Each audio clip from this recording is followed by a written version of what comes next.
ఇవాళ నుండి AP assembly సమావేశాలు ప్రారంభమవుతాయి. ఉదయం 10 గంటలకు గవర్నర్ అబ్దుల్ నజీర్ ఉభయ సభలను ఉద్దేశించి ప్రసంగిస్తారు. ఈ నెల 7న ఏపీ కేబినెట్ సమావేశం జరగనుంది. ఎన్నికలకు ముందు జరుగుతున్న సమావేశాలు కావడంతో ఓట్ ఆన్ అకౌంట్ బడ్జెట్ ను సభలో ప్రవేశపెట్టనుంది ఏపీ ప్రభుత్వం. ఈ ప్రభుత్వంలో జరుగుతున్న సమావేశాలు ఇవే చివరివి కావడం విశేషం. తెలంగాణ ముఖ్యమంత్రి రేవంత్ రెడ్డి ఇవాళ జార్ఖండ్ కు వెళ్తారు. జార్ఖండ్ లో జరుగుతున్న రాహుల్ భారత్ జోడో న్యాయయాత్రలో పాల్గొంటారు. జార్ఖండ్ లో న్యాయయాత్రలో దూసుకుపోతున్నారు రాహుల్ గాంధీ. వరుసగా కార్నర్ మీటింగ్లు నిర్వహిస్తూ వెళ్తున్న రాహుల్ కు సంఘీభావంగా యాత్రలో పాల్గొంటారు రేవంత్ రెడ్డి. రేపు గాంధీ భవన్ లో పీసీ సమావేశం జరగనుంది. సాయంత్రం 5 గంటలకు రేవంత్ అధ్యక్షతన ఈ సమావేశం జరుగుతుంది. టీపీసీసీ నేతలు దీపాదాస్ మున్షి, హరీష్ చౌదరి, జిగ్నేష్ మేవాని, విశ్వజిత్, తెలంగాణ కాంగ్రెస్ ఇన్ఛార్జ్ కార్యదర్శులు ఈ సమావేశంలో పాల్గొంటారు. రాబోయే ఎన్నికల్లో అనుసరించాల్సిన వ్యూహంపై చర్చిస్తారు. తెలంగాణ కేబినెట్ లో కీలక నిర్ణయాలు తీసుకున్నారు. 200 యూనిట్ల ఉచిత కరెంట్ కు కేబినెట్ ఆమోదం తెలిపింది. 500 గ్యాస్ సిలిండర్ పథకానికి గ్రీన్ సిగ్నల్ ఇచ్చింది ప్రభుత్వం. ఇకపై వాహనాలకు టీజీగానే రిజిస్ట్రేషన్లు చేయాలని నిర్ణయించారు. కులగణనకు తెలంగాణ కేబినెట్ ఆమోదం తెలిపింది. అధికార గీతంగా జయ జయ హే తెలంగాణను ఖరారు చేసింది కేబినెట్. అలాగే తెలంగాణ అధికారిక చిహ్నాన్ని మార్చడానికి ఆమోదం తెలిపింది. కులగణనకు కేబినెట్ ఆమోదం తెలిపిందన్నారు మంత్రి పొన్నం ప్రభాకర్. ఆమోదం తెలిపిన కేబినెట్ కు ధన్యవాదాలు తెలిపారాయన. అణగారిన వర్గాల ఆకాంక్షలు నెరవేరుస్తామన్నారు. సామాజిక న్యాయమే తమ అజెండా అని మంత్రి పొన్నం ప్రభాకర్ స్పష్టం చేశారు. హైదరాబాద్ లోని జర్నలిస్టులకు ఇళ్ల స్థలాలిచ్చి తీరుతామన్నారు తెలంగాణ ముఖ్యమంత్రి Revanth Reddy. Deccan journalist housing society ప్రతినిధులు సచివాలయంలో సీఎం ని కలిసి వినతిపత్రం సమర్పించారు. ఈ సందర్భంగా జర్నలిస్టులకు ఇళ్ల స్థలాలిస్తామని మంత్రి శ్రీనివాస్ రెడ్డితోనూ దీనిపై చర్చించాలని ఆయన సూచించారు. జర్నలిస్టులకు ఎలా ఇళ్ల స్థలాలు కేటాయించాలన్న దానిపై త్వరలోనే ఒక నిర్ణయం తీసుకుంటామన్నారు రేవంత్ రెడ్డి. హైదరాబాద్ లోని తన నివాసంలో కేసీఆర్ అధ్యక్షతన బీఆర్ఎస్ ఉన్నత స్థాయి సమావేశం జరిగింది. కృష్ణా బేసిన్ పరిధిలోని పార్టీ ఎమ్మెల్యేలు, మాజీ మంత్రులు ఈ సమావేశానికి హాజరయ్యారు. కృష్ణా నదీ జలాలపై తెలంగాణ ప్రభుత్వం అనుసరిస్తున్న వైఖరిపై సమావేశంలో చర్చించారు. కృష్ణా నదిపై ప్రాజెక్టులను కేంద్రానికి అప్పగించి రైతు వ్యతిరేక నిర్ణయాలకు పాల్పడుతోందని సీరియస్ అయ్యారు. తెలంగాణ ప్రభుత్వ నిర్ణయాలను బీఆర్ఎస్ నేతలు ఖండించారు. కృష్ణా జలాల వాటా విషయంలో కేసీఆర్ బండారాన్ని ఆనాడే ఆధారాలతో సహా బయటపెట్టామన్నారు ఎంపీ బండి సంజయ్. ఎపెక్స్ సమావేశంలో కేసీఆర్ బండారాన్ని బయటపెట్టినట్లు గుర్తు చేశారు. ఆనాడు మీరెందుకు స్పందించలేదంటూ రేవంత్ ని ప్రశ్నించారు. ప్రజలకిచ్చిన 6 గ్యారెంటీలను ఎన్నికల షెడ్యూల్ లోపు వెలువడే అవకాశాలే చేయాలన్నారు. కాంగ్రెస్, బీఆర్ఎస్ కలిసి డ్రామా ఆడుతున్నాయని విమర్శించారు. రాబోయే ఎన్నికల్లో 10కి పైగా ఎంపీ సీట్లు గెలుస్తామని బండి సంజయ్ ధీమా వ్యక్తం చేశారు. ఈ నెల 7న ధరణి కమిటీ మరోసారి సమావేశం నిర్వహించనుంది. స్టాంప్స్ అండ్ రిజిస్ట్రేషన్ శాఖ అధికారులతో భేటీ కానుంది ధరణి కమిటీ. పరిశ్రమల శాఖ అధికారులతో కూడా సమావేశం కానున్నారు కమిటీ సభ్యులు. వారిచ్చే సలహాలు, సూచనలను పరిగణలోకి తీసుకునుంది ధరణి కమిటీ. ప్రభుత్వ కార్యక్రమాలకు తనని ఆహ్వానించడం లేదని, ప్రోటోకాల్ పాటించడం లేదన్న ఎమ్మెల్సీ జంగా కృష్ణమూర్తి ఆరోపణలపై స్పందించారు ఎమ్మెల్యే కాసు మహేష్. ప్రోటోకాల్ పాటించాల్సింది అధికారులే కానీ ఎమ్మెల్యే కాదన్నారు. గామాలపాడులో జరిగే కార్యక్రమానికి ఎమ్మెల్సీకి ఆహ్వానం అందలేదని తన దృష్టికి వచ్చిన వెంటనే కార్యక్రమం వాయిదా వేశామన్నారు. నియోజకవర్గంలో సామాజిక న్యాయం పాటిస్తున్నామని, ఎస్సీ, ఎస్టీ, బీసీ, మైనార్టీలకు అత్యధిక పదవులు ఇచ్చామని ఆయన గుర్తు చేశారు. అందరినీ కలుపుకొని పోతామని ఎమ్మెల్యే కాసు స్పష్టం చేశారు. హైదరాబాద్ లో బీహార్ క్యాంప్ రాజకీయాలు నడుస్తున్న ఈ నెల 12న అసెంబ్లీలో నితీష్ కుమార్ బలపరీక్ష ఎదుర్కొనున్నారు. దీంతో ఎమ్మెల్యేలను కాపాడుకునేందుకు కాంగ్రెస్ యత్నిస్తోంది. ఇందులో భాగంగా 19 మంది కాంగ్రెస్ ఎమ్మెల్యేలను హైదరాబాద్ కు తరలించారు. తమ ఎమ్మెల్యేలను బీజేపీ కొనుగోలు చేసే ప్రయత్నం చేస్తోందని బీహార్ కాంగ్రెస్ నేతలు ఆరోపిస్తున్నారు.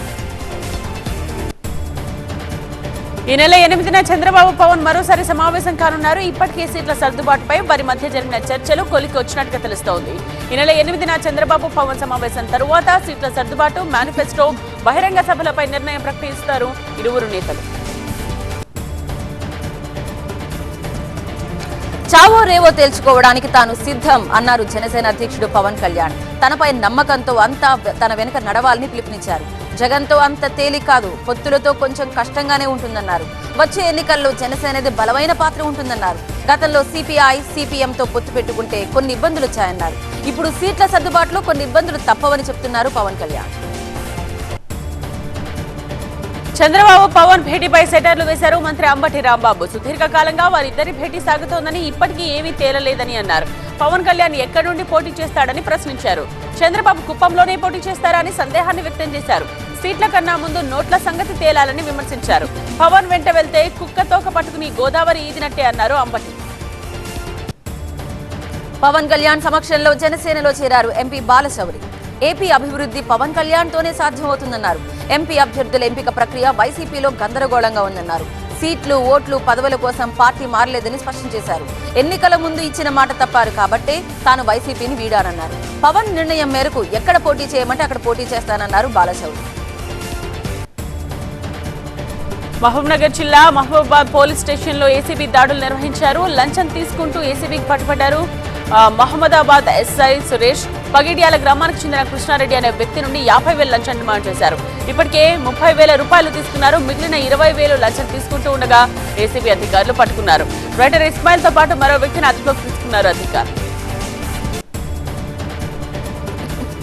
తెల్లపూర్ నైబర్హుడ్ అసోసియేషన్ ఆధ్వర్యంలో మేరు ఇంటర్నేషనల్ స్కూల్లో స్పోర్ట్స్ ఈవెంట్ నిర్వహించారు. ఈవెంట్ లో చిన్నారులు ఆటపాటలతో అలరించారు. అనంతరం ఆటపాటల్లో పాల్గొన్న చిన్నారులకు మెమోంటోలు అందజేశారు. టీఎన్ఏ ఎన్జీఓ ఆధ్వర్యంలో ప్రభుత్వ స్కూల్ బాలికలకు 30 సైకిల్స్ పంపిణీ చేశారు. ప్రముఖ పాత్రికేయులు మంగళారపు లక్ష్మణ్ రచించిన మాయని గాయాల నెత్తుటి చరిత్ర పుస్తకావిష్కరణ సభ హైదరాబాద్ రవీంద్ర భారతిలో జరిగింది. ప్రత్యేక తెలంగాణ ఉద్యమం ప్రారంభమైన తర్వాత మావోయిస్టు పార్టీలోకి రిక్రూట్మెంట్ దాదాపుగా నిలిచిపోయిందన్నారు వక్తలు.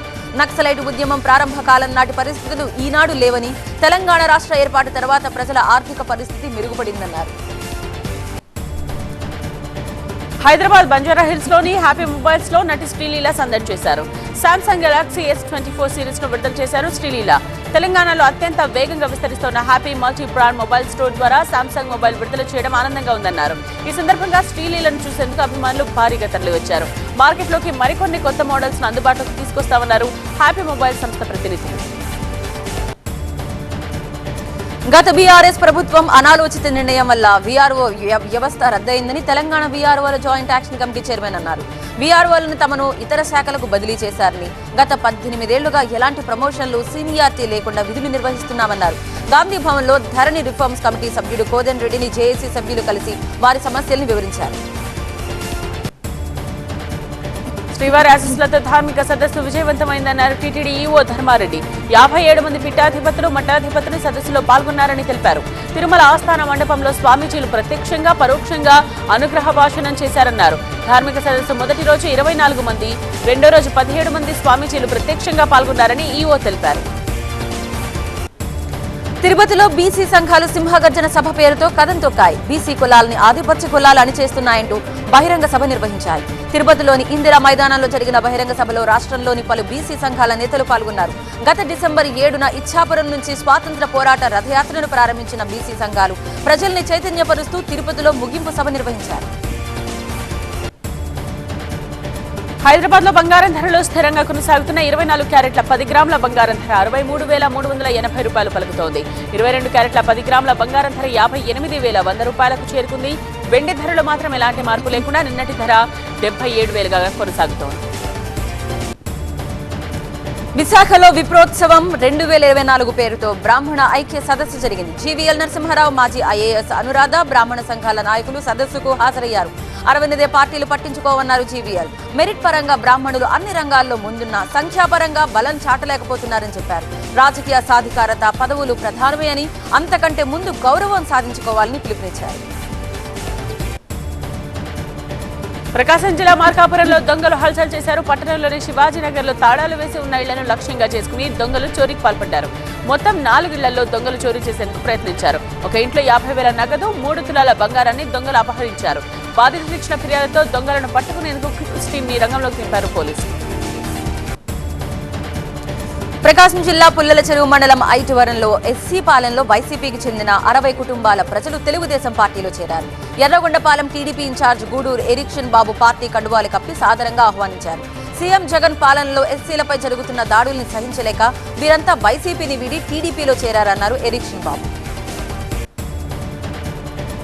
జమ్మూ కాశ్మీర్ శ్రీనగర్ లో మంచు తుఫాన్ బీభత్సం చేస్తోంది. ఎడతెరిపి లేకుండా కురుస్తున్న మంచు వర్షంతో రహదారులపై 4 అడుగుల మేర మంచు పెరిగిపోయింది. గుట్టలుగా పేరుకున్న మంచును జేసీబీల సాయంతో తొలగిస్తున్నారు. ఇవాళ జార్ఖండ్ అసెంబ్లీలో ముఖ్యమంత్రి చంపై సోరెన్ బల పరీక్ష ఎదుర్కోబోతున్నారు. బల పరీక్షలో పాల్గొనబోతున్నారు జార్ఖండ్ ఎమ్మెల్యేలు. ఈ బల పరీక్షకు మాజీ సీఎం హేమంత్ సోరెన్ కూడా హాజరవుతున్నారు.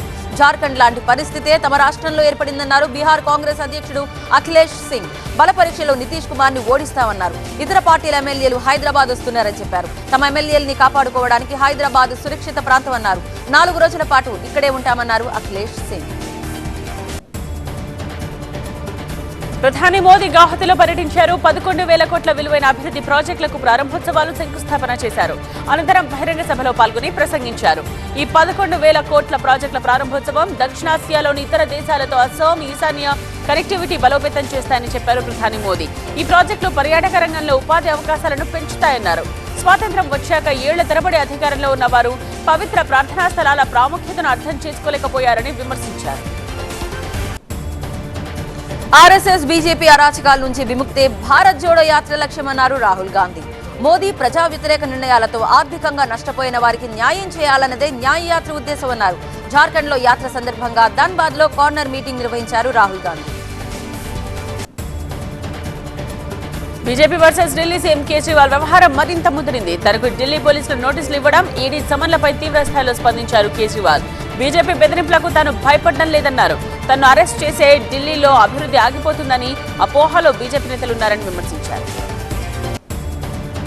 ఆప్కు చెందిన 7 ఎమ్మెల్యేలు బీజేపీ లాగేందుకు యత్నిస్తోందని ఆరోపణలపై ఢిల్లీ మంత్రి అతిషీకి నోటీసులు ఇచ్చేందుకు ఆమె నివాసానికి వెళ్లారు క్రైమ్ బ్రాంచ్ పోలీసులు. ఆ సమయంలో మంత్రి ఇంట్లో లేకపోవడంతో వెనుదిరిగారు. మళ్లీ ఇవాళ నోటీసులు ఇచ్చేందుకు వెళ్లనున్నారు పోలీసులు.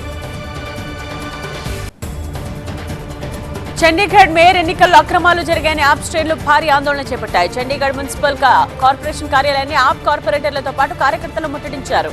తమకు మెజారిటీ ఉన్నప్పటికీ బీజేపీ అక్రమంగా మేయర్ ఎన్నికల్లో గెలిచిందన్నారు ఆప్ నేతలు. ఈగల్ సినిమా అవుట్పుట్ అదిరిందన్నారు హీరో రవితేజ. సినిమా చూశాక ప్రేక్షకుల స్పందన కోసం వెయిట్ చేస్తున్నామని చెప్పారు. అనుపమ పరమేశ్వరన్, కావ్య థాపర్ హీరోయిన్లుగా నటించిన సినిమా ఈగల్ హైదరాబాద్ లో ప్రీ రిలీజ్ వేడుక జరిగింది. అనుపమ పాత్ర ఈ సినిమాను నడిపిస్తుందని, నవ్దీప్ కూడా బలమైన పాత్ర ఉందని అన్నారు రవితేజ.